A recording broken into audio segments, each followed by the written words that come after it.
Janasena party నుంచి Johnny master suspend అయ్యాడు. లైంగిక వేధింపుల ఆరోపణలతో జానీ మాస్టర్ పై జనసేన చర్యలు తీసుకుంది. పార్టీ కార్యక్రమాలకు దూరంగా ఉండాలని పేర్కొంది.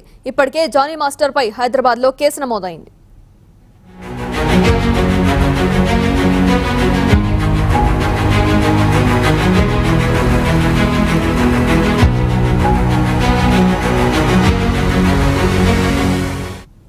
సినీ కొరియోగ్రాఫర్ జానీ మాస్టర్ పై నమోదైన ఎఫ్ఐఆర్ లో కీలక విషయాలు వెలుగులోకి వచ్చాయి. ఓ మహిళా డాన్సర్ ఫిర్యాదుతో ఈ వ్యవహారం బయటపడింది. 2017లో జానీ మాస్టర్ కు యువతి పరిచయమైంది. ఆ తర్వాత జానీ మాస్టర్ టీం నుంచి అసిస్టెంట్ కొరియోగ్రాఫర్ గా ఉండాలంటూ యువతికి ఫోన్ కాల్ వచ్చింది. దీంతో 2019లో అసిస్టెంట్ కొరియోగ్రాఫర్ గా ఆ యువతి జాయిన్ అయింది. అయితే ఓ షో కోసం జానీ మాస్టర్ తో పాటు మరో ఇద్దరితో కలిసి యువతి ముంబై వెళ్లింది.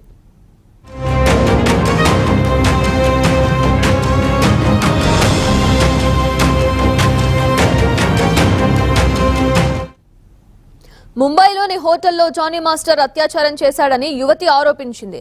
విషయం ఎవరికీ చెప్పొద్దంటూ బెదిరించాడని, షూటింగ్ సమయంలో చెప్పినట్లు వినకపోతే అసభ్యకరంగా ప్రవర్తించేవాడంటూ పోలీసులకు ఫిర్యాదు చేసింది. తరచూ అసభ్య ప్రవర్తన, లైంగిక వేధింపులకు గురి చేసేవాడని, మతం మార్చుకుని తనని పెళ్లి చేసుకోవాలంటూ జానీ మాస్టర్ బలవంతం చేశాడంటూ మహిళా డాన్సర్ వాపోయింది.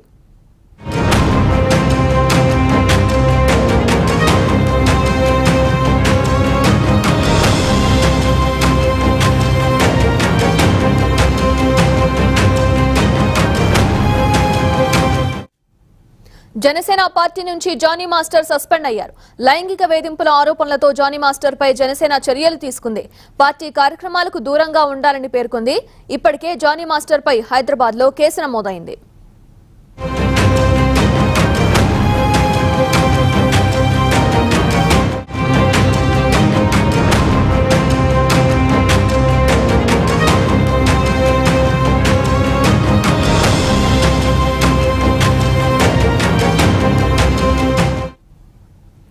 సినీ కొరియోగ్రాఫర్ జానీ మాస్టర్ పై నమోదైన ఎఫ్ఐఆర్ లో కీలక విషయాలు వెలుగులోకి వచ్చాయి. ఓ మహిళా డాన్సర్ ఫిర్యాదుతో ఈ వ్యవహారం బయటపడింది. 2017లో జానీ మాస్టర్ కు యువతి పరిచయం అయింది. ఆ తర్వాత జానీ మాస్టర్ టీం నుంచి అసిస్టెంట్ కొరియోగ్రాఫర్ గా ఉండాలంటూ యువతికి ఫోన్ కాల్ వచ్చింది. దీంతో 2019లో అసిస్టెంట్ కొరియోగ్రాఫర్ గా ఆ యువతి జాయిన్ అయింది. అయితే ఓ షో కోసం జానీ మాస్టర్ తో పాటు మరో ఇద్దరితో కలిసి యువతి ముంబై వెళ్లింది.